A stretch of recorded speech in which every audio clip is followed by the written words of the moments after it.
자, 안녕하세요. 미스터추쌤의 신나 사회문화 시간입니다. 자, 오늘 토요일인데 선생님 역시 교무실에 혼자 지금 남아 있습니다. 선생님 지금 맞은편 앞자리에서 지금 촬영을 하는데 선생님 자리에서 찍을 때보다 화면빨이 좀 잘 받는 것 같습니다. 빛을 마주보고 이렇게 찍으니까 화면이 얼굴이 더 잘 나오는 것 같아. 어떻습니까? 자, 오늘 여러분들 그 복지제도의 역사, 복지 이념의 발달 과정에 대해서 한번 살펴보고 이제 다음 시간에는 사회보험과 공공부조에 대해서 알아볼 겁니다. 그래서 사회보험하고 공공부조는 여러분들 반드시 꼭 시험 문제에 수능에서 100% 나오는 문제이기 때문에 그것을 하기 전에 앞서서 여러분들 배경 지식을 한번 쌓는 그러한 시간으로 활용을 해 보도록 하겠습니다. 또 관련 문제 두 문제도 다룰 건데 이 부분도 역시 여러분들 시험에 출제될 수 있기 때문에 정기고사에 여러분들이 유념해서 공부를 해주기 바라겠습니다. 자, 여러분들 복지 이념의 발달 과정에 대해서 한번 알아보도록 하죠. 자, 복지가 뭐죠? 영어로는 welfare라고 하나요? 이 복지라고 하는 거는 행복을 말해. 국민들을 행복하게 해주는 게 복지죠. 그런데 이 복지에 대한 생각이 시대, 시대에 따라서 굉장히 많이 달라졌고 그러한 과정을 거쳐서 오늘날에 이르렀습니다. 오늘날의 많은 정치인들이 네가 옳으냐, 네가 옳으냐, 내가 옳으냐 이렇게 싸우는데 결국에는 복지를 할 것인가, 복지를 하고 형평성 쪽으로 갈 것인가, 복지를 하지 않고 효율성을 추구할 것인가 라는 문제로 자주 충돌하는 거야. 그래서 이 복지라고 하는 거 개념을 정확하게 알면 여러분들 일상생활에서 많은 그 도움을 받을 수 있을 겁니다. 그래서 복지 이념의 발달 과정에 대해서 한번 보도록 하죠. 자, 복지에 대해서 한번 보겠는데 첫 번째 자유방임주의 시대라는 게 있어. 여러분들 그 애덤 스미스라고 하는 학자를 알고 있습니까? 국부론이라는 책을 썼는데 그 애덤 스미스라고 하는 학자는 보이지 않는 손이 시장 질서를 저절로 굴러가게 하기 때문에 국가는 국민의 생활에 관여를 하면 된다, 안 된다? 안 된다고 봤습니다. 그래서 이 당시에 이 17세기, 18세기 그러니까 뭐 1700년대, 1800년대 그때쯤은 이 복지를 하지 말자 이렇게 이야기를 한 거죠. 국가가 관여를 하면 안 된다. 그래서 이 당시에 국가를 뭐라고 했냐면 야경 국가라고 했죠. 이 야경 국가라고 하는 거는 국민들의 생활에 관여를 하지 않고 어떤 거에만 관여한다는 거야? 도둑놈 잡고 밤에 그 질서를 유지하고 치안을 유지하는 그 정도만 해야지 그 국가가 막 나서가지고 국민들한테 감나라 배나라 이렇게 일일이 간섭하면 국가가 오히려 잘 안 돌아간다라는 거죠. 그래서 이 당시에 국가는 소국적 국가, 야경 국가를 지향했다. 국가가 관여하면 안 된다라고 주장을 했다는 거죠. 그래서 이 당시에 국가가 관여하지 않고 사유재산을 철저하게 보장을 해줬습니다. 그러다 보니까 어떠한 문제점이 생기죠? 국가가 관여하지 않으면? 맞습니다. 부자는 더 부자가 되고 가난한 사람들은 더 가난해지게 되는 거죠. 빈익빈 부익부 현상이 일어나는 거야. 그래서 빈부격차가 굉장히 많이 일어난 시기였습니다. 그런데 이 당시에 빈곤의 책임을 누구한테 뒀어? 가난한 건 네 책임이야. 네가 무능하고 게으르기 때문에 네가 가난한 거야. 이렇게 봤다라는 거야. 자, 복지는 이제 이 당시에 복지가 아예 없었다고는 볼 수는 없습니다. 여러분들 거지들을 보면은 불쌍하죠. 도와주고 싶죠. 1,000원짜리 한 장이라도 주고 싶고 그런 마음이 들잖아. 그때도 이제 그러한 것들이 있었다라는 거죠. 그래서 이 당시에 복지는 어떤 개념이었냐? 국가의 의무가 아니야. 국가가 해줘야 되는 거 아니야. 선량한 부유층의 자선 행위라고 봤다라는 거죠. 그래서 그 국민들이 거지가 되면 불쌍하니까 부자들이 베푸는 거다. 그러한 개념으로 봤다라는 겁니다. 그래서 이제 예를 들면 자베스의 이제 엘리자베스 여왕의 구빈법이 이 당시 복지 제도의 이제 시초라고 할 수가 있는데 노동 능력을 잃은 사람들을 단계별로 나눠서 그 사람들을 도와주고 또 다시 자립할 수 있도록 그런 돕는 시스템을 마련을 했는데, 이것을 영국의 엘리자베스 여왕이 했던 구빈법이라고 한다라는 거 여러분들이 참고적으로 알아두면 좋겠습니다. 자, 그 다음에 이제 그러다 보니까 이렇게 국가가 관여를 안 하다 보니까 문제점이 생겼죠. 어떤 문제점? 빈부격차. 그래서 이제 드디어 독점 자본주의 시대 때 들어서면서 19세기에서 20세기 초반에 들어서서 시장 실패가 나타나는 거죠. 이 시장 실패라고 하는 거는 국가가 나서지 않고 시장에게 맡겨두었더니 부작용이 생기는, 문제점이 생기는 거라는 거죠. 그래서 1930년대 대공황과 세계대전을 겪고 시장 경제의 모순이 굉장히 극대화됐다는 거야. 그래서 빈부격차가 생기면 사회가 굉장히 불안해집니다. 양극화가 되면. 그리고 대량 실업이 생기고, 그리고 자본가와 노동자, 이 노사 분쟁이 굉장히 심각해지고, 또 국가가 나서서 뭐 다리도 놓아줘야 되고 가로등도 만들어줘야 되고 여러 가지 기반 시설을 만들어줘야 되는데, 이러한 공공재가 부족해서 국민들의 생활이 굉장히 어려웠다라는 거죠.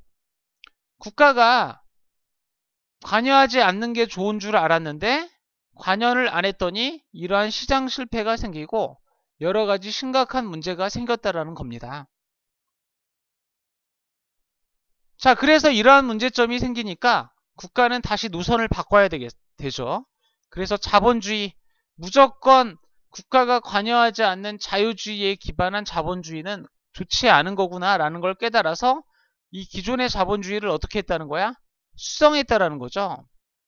그래서 대공황의 이제 극복 과정에서 정부가 대대적인 개입을 하는데, 어떻게 개입을 하냐면 공공사업을 굉장히 많이 벌입니다. 그래서 댐, 그 다음에 토목공사 이런 거를 이제 하게 되면,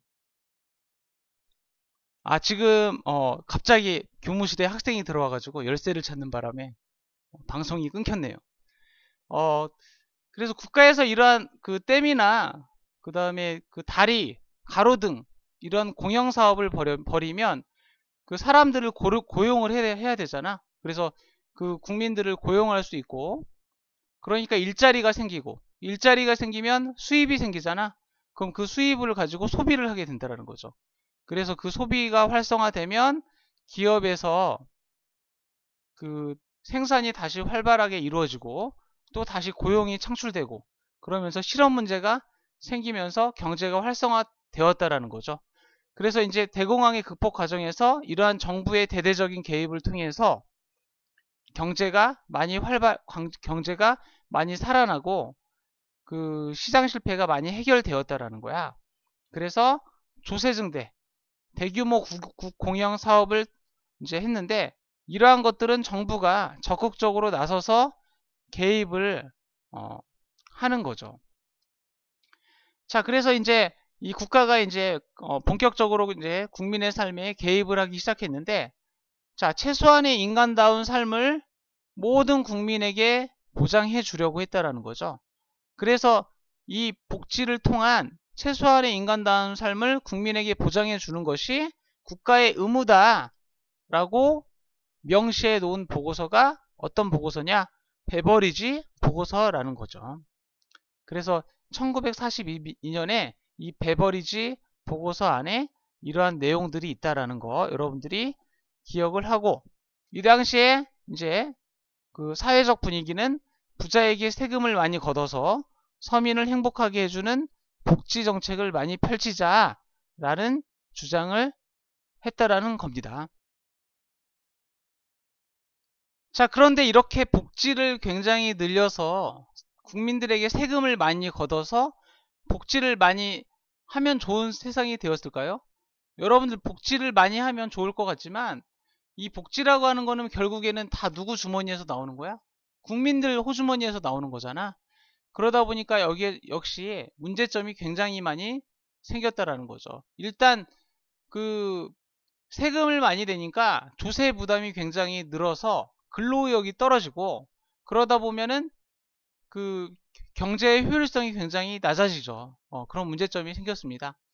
그래서 정부 실패가 오게 되는데, 이것은 복지를 굉장히 많이 하다 보니까 국가에 위기가 오는 거죠. 그래서 이 1970년대 오일 쇼크, 석유 파동을 통해서 경제가 굉장히 어려워지고, 그러다 보면서 이 국가 재정이 많이 부족해진 상태였기 때문에 이 복지국가에 위기가 온다라는 거죠. 그래서 복지병이 굉장히 심화가 된다. 이 복지병이라고 하는 건 뭐냐면, 국가에서 굉장히 많은 복지를 하게 해주면 국민들이 일을 안 하려고 한다라는 거죠. 예를 들면 여러분들한테 뭐 80만 원을 국가에서 일을 안 하면은 80만 원을 이렇게 막 지원을 해줍니다. 근데 직장을 다니면 한 달에 150만 원 정도 벌 수 있어. 근데 거꾸로 이제 생각해서 80만 원 받고 그냥 새끼는 밥에다 고추장 비벼 먹고 라면으로 때우고, 그리고 가끔씩 PC방 한두 시간 갔다 오고 1,000원씩 2,000원씩 쓰면서, 그러면은 80만 원 가지고 충분히 한 달 동안 생활이 가능하니까 나는 일하지 않고 그냥 내 여가 생활 즐기면서 마음 편하게 직장 안 다니고 일 안 하면서 그냥 국가의 보조를 받으면서 살아야겠다 라는 사람들이, 라고 생각하는 사람들이 굉장히 늘어나게 된다는 거죠. 그래서 그러한 거를 뭐라고 하냐면 복지병이라고 하고, 그것들이 굉장히 심해진다라는 겁니다. 그래서 복지에 의존해서 근로의욕을 상실하게 된다라는 거죠. 그러다 보니까 국민 조세 부담이 굉장히 늘어나고 국가의 운영은 더더욱 어려워지게 되었다라는 겁니다. 자, 그래서 이렇게 복지를 많이 하니까 문제가 생겨. 그러면 어떻게 해야 됩니까? 다시 복지를 줄여야 된다라는 거죠. 그래서 이게 이제 20세기 후반에 뭐라고 하냐면 신자유주의 정책이라고 하죠. 그래서 몇 년 전 정권에서 뭐 의료보험 민영화하고, 그 다음에 뭐 국제공항 민영화하고, 그 다음에 코레일 민영화하고, 다 민영화한다라는 게 이 신자유주의하고 맞물려지는 거죠. 그래서 국가가 간섭을 최소화하고 민간에 많이 맡긴다는 거죠. 또 복지를 줄인다라는 거야. 그러니까 한마디로 얘기하면 정부가 개입을 더 이상 하지 않는다 라는 것과 일맥상통하는 그러한 그 이야기가 되겠죠. 그리고 국가는 뭐 기업이라든지 여러 가지 국민들의 삶에 있어서 규제를 완화하고 복지를 또 축소를 한다라는 거죠. 근데 이 신자유주의 정책은 옛날에 국가가 국민의 삶을 보살피지 않는 그러한 상태로 돌아가자는 거잖아. 그러다 보니까 문제점은 뭡니까? 과거의 시장 실패, 빈익빈 부익부 현상, 이러한 문제점을 반복할 우려가 있다라는 거죠. 그래서 지금까지 쭉 이렇게 봤는데 정말 심각한 문제 아닙니까? 국가에서 개입을 하지 않으면, 복지를 줄이면 거지가 되고, 국가에서 도와주면, 그래서 복지를 늘리면 사람들이 좀비가 되고 먹고 놀려고만 하고, 그러한 부작용이 생긴다라는 거죠. 근로의욕도 떨어지고. 자, 그러면은 이렇게 해도 안 되고 저렇게 해도 안 되고, 그러면 우리는 어떻게 해야 되겠습니까? 여러분들 어떻게 할까요? 자, 그래서 그 해결책은 조화를 이루는 게 가장 좋겠죠. 그래서 앤서니 기든스라고 하는 사람이 어떤 주장을 하냐면 제3의 길로 가야 된다 라는 주장을 한다라는 거죠. 그래서 제1의 길은 정부가 적극적으로 개입을 해서 복지를 늘리는 거, 이게 바로 제1의 길이고, 그러니까 이것은 뭐냐면 복지를 늘린다는 거는 효율성은 좀 낮추어도 모든 사람들이 공평하게 행복할 수 있는 형평성을 늘리는 거하고 비슷하죠. 사회주의적 발상과 맥락을 같이 한다고 볼 수가 있겠습니다. 그런데 이 얘기는 정부가 개입을 하면 안 된다. 왜냐하면 효율성이 떨어지니까. 그러니까 이 얘기는 뭐냐면 피자를 작게 하더라도 골고루 나눠야 된다 이거고, 이 얘기는 아니다, 일단 피자를 크게 해야 국민들이 행복해질 수 있고 많이 배부르게 먹을 수 있다라는 겁니다. 그래서 이 얘기는 정부가 소극적 개입을 해야 된다. 복지를 줄여야 된다라는 것과 관련 있는 그런 개념이 되겠죠. 그래서 이 얘기는 신자유주의와 맥락을 같이 하는 그러한 개념이 되겠죠. 그래서 신자유주의는 형평성, 평등한 것보다는 효율성을 강조하는 거. 일단 발전이 우선이다. 이것이 바로 제2의 길이 되겠습니다. 자, 그래서 제3의 길은 1의 길과 2의 길을 조화를 시키는 건데 어떤 거냐면 근로를 통한 복지라는 거죠. 그래서 이걸 다른 말로 뭐라고 하냐면 생산적 복지. 생산적 복지라고 하는 건 뭐냐면 과거에는 일하지 않는 사람에게 그 복지를 해줬어. 그러면 문제죠. 선생님같이 사지 멀쩡한 그런 젊은 사람이 맨날 그 복지 혜택만 바라고 일하지 않고 집에서 먹고 놀면은 그 국가에서 도와줘야 되겠습니까? 그러면 안 된다라는 거죠. 그러니까 어렵더라도 내가 뭐 하다못해 밖에 나가서 폐지라도 죽고 병이라도 죽고 그걸 팔아서 먹고 살려는 노력이 있는 사람한테만 도와주자는 거죠. 그래서 그 일하고자 하는 사람을 도와줘서 그 사람이 자립할 수 있는 능력을 키워주는 게 진정한 복지라는 거죠. 무조건 도와주는 게 아니라 그 사람에게 고기를 낚는 그런 기술도 가르쳐주고 그리고 일을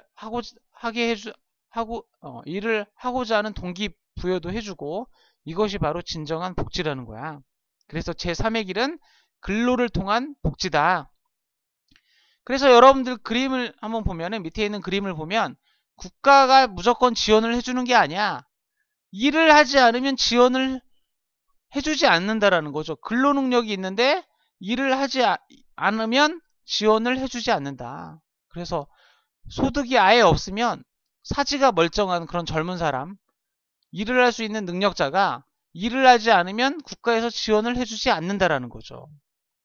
그런데 내가 밖에 나가서 폐지라도 죽고 아르바이트라도 하고 편의점에서 나가서 알바라도 하고 그러면은 국가에서 어떻다는 거야? 아, 정말 네가 살고자 하는 마음이 있구나. 그래, 우리가 도와줄게.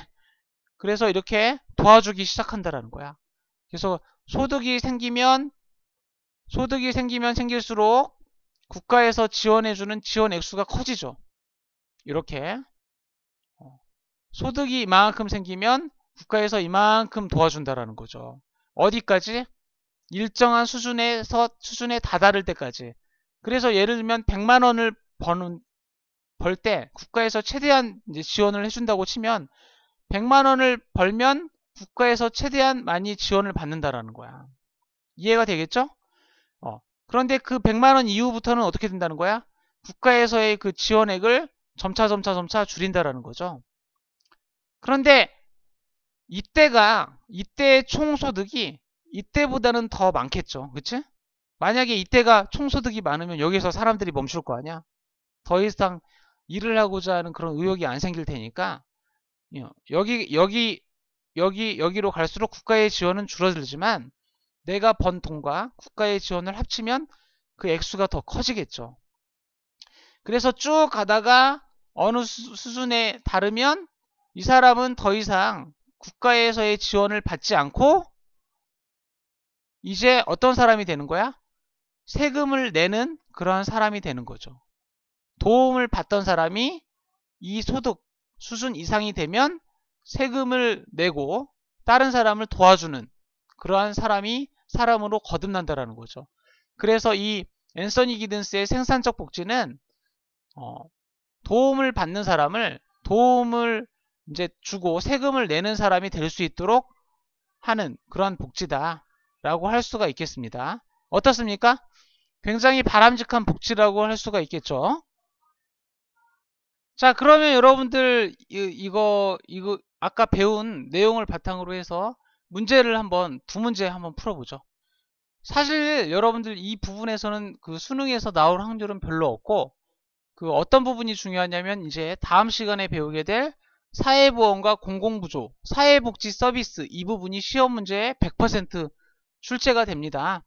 그런데 이 부분은 중요하지는 않지만 그것들을 이해하기 위한 그런 발판이 되기도 하는데 또 모르죠. 여기서 또 나올 수도 있을지. 그래서 여러분들 한번 문제를 잠깐 그 정지 버튼 누르고 여러분들 먼저 풀어보시고 선생님 설명을 들어보세요. 자, 문제 잘 풀었습니까? 자, 다음과 같은 주장이 정당화될 수 있는 사회적 상황을 보기에서 모두 고른 것은 이렇게 했습니다. 자, 국가는 복지정책을 통해 사회적 불균형을 최소화하고 사회 통합을 이룩하는 동시에 사회 질서를 시장 질서를 왜곡하지 않기 위한 적절한 수준의 시장 개입을 견지할 필요가 있다. 그러니까 여기 이 부분에서는 시장 개입을 해야 된다는 거죠. 그치? 그런데 현재와 같은 지나친 공공부조 중심의 사회보장 제도는 성장 잠재력을 약화시키는 부작용을 낳고 있으므로 대대적인 개혁을 통해 사회보험 중심으로 획기적인 정책 전환이 필요하다라고 했습니다. 자, 이 뒤에 가면 배울 거지만 이 공공부조하고 사회보험이 뭐냐? 사회보험은 이제 4대 보험이라고 해가지고 경제적 능력이 있는 사람이 직장을 다니면서 건강보험, 국민연금, 고용보험, 그 다음에 산업재해보험, 노인 장기 요양 서비스 뭐 이런 것들을 이제 경제 능력이 있는 사람이 내는 거야. 그러니까 이건 능력 있는 사람들이 내는 거죠. 미래의 위험을 대비하기 위해서 국가에서 내게 하는 거야. 근데 공공부조는 국가에서 일방적으로 도움을 받는 그런 사람들을 말합니다. 그런 정책을 말해. 그러면은 국가가 많이 도와주지 않고 이제 국가가 덜 도와줘야 된다는 거죠. 국민들이 스스로 자기의 미래를 대비할 수 있도록 이런 사회보험 중심으로 한마디로 얘기하면 복지를 줄여야 된다는 거야. 복지를 줄여야 된다. 그러면 복지를 줄여야 된다라는 주장을 뒷받침할 수 있는 그런 근거들을 찾으라는 거죠. 한번 봅시다. 빈곤 측의 자활 의혹이 감퇴하고 있다. 많이 도와주니까 그렇겠죠. 그러니까 도와주지 말아야 되지. 그치? 이런 거 해결하려면. 그러니까 빈곤층의 자활 의혹이 감퇴하고 있으니까 많이 도와주지 말아야 된다. 맞는 거죠. 자, 국가의 복지재정 부담이 가중되고 있다. 이렇게 공공부조를 통해서 가난한 사람들에게 굉장히 많이 퍼주니까 국가의 재정이 거덜난다. 그렇기 때문에 도와주지 말아야 된다. 맞습니다. 최저생활이 곤란한 사람들이 증가하고 있다. 그러면 많이 도와줘야 되지. 윗글과는 상관이 없는 이야기죠. 틀렸습니다. 자, 계층 간 소득 재분배의 필요성이 높아지고 있다. 소득 재분배라고 하는 건 뭐냐면 부자, 잘 사는 사람의 돈을 떼어다가 가난한 사람한테 도와주는 거야. 이렇게. 이게 소득 재분배거든. 그런데 그 필요성이 높아지고 있으면 복지를 늘려야지 줄여서는 안 되겠죠. 그렇기 때문에 이건 틀린 선지가 되겠습니다. 그렇기 때문에 여러분들 정답은 몇 번? 기역, 니은 1번이 되겠습니다. 자, 2번 문제는 여러분들 선생님이 작년에 그 2014학년도 3학년 1학기 기말고사 문제로 낸 거야. 그래서 이거 한번 풀어보죠. 자, 보기에서 언급하고 있는 우리나라 복지정책의 일반적인 특징에 대한 설명으로 가장 적절한 것은 이렇게 했네요. 자, 근로소득이 일정 수준 이하인 저소득 가구에 근로장려금을 지급하되 처음에는 근로소득이 높아질수록 근로장려금을 높이다가 소득이 일정 수준을 넘으면 근로소득 장려금을 점차 줄인다. 그래가지고 이렇게 있으면 여기가 국가의 지원, 여기가 소득이야. 그러면은 이런 식으로 국가가 도와줘야 된다는 거죠.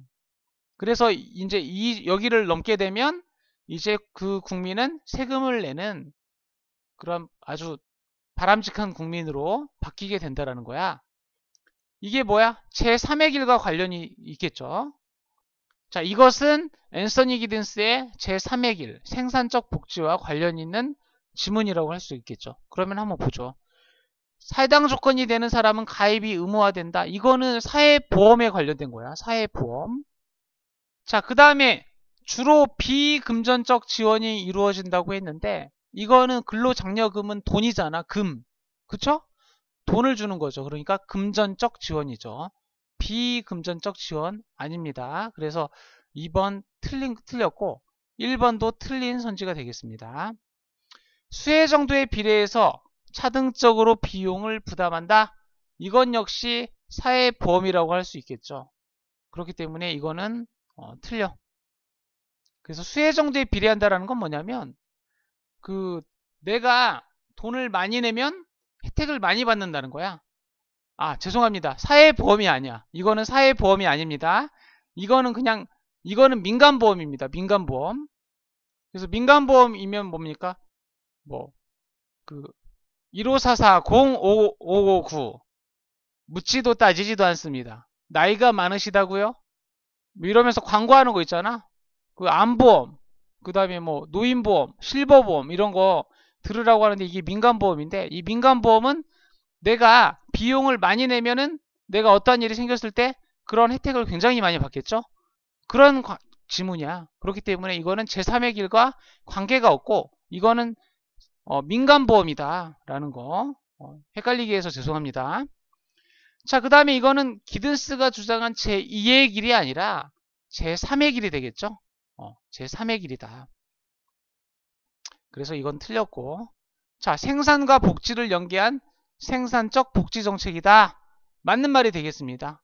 일을 안 하는 사람은 국가가 안 도와주고 하려는 사람한테 도와주다가 점차 줄여나간다. 그렇기 때문에 근로와 복지, 생산과 복지를 연계한 생산적 복지 정책이라고 할 수가 있겠죠. 그래서 정답은 5번이 되겠습니다. 자, 여러분들 선생님 틈틈이 계속 녹음을 했는데 복도에서 계속 떠드는 소리가 나가지고 오늘 방과후 수업을 하는 날인가봐. 그래가지고 좀 신경이 쓰였는데 아무튼 지금 밖에 날씨도 좀 흐릿흐릿하고 지금 토요일 몇 시입니까? 토요일 5시 15분인데 여러분들 뭐 이 방송 보려면은 다음 주 중 뭐 보겠지만 주말 잘 보내시고 선생님은 마저 그 목표한 동영상 분량 찍고 촬영하고 오늘 가도록 하겠습니다. 자, 여러분들 끝까지 들어주셔서 정말 감사하고 다음 시간에 또 보죠. 안녕.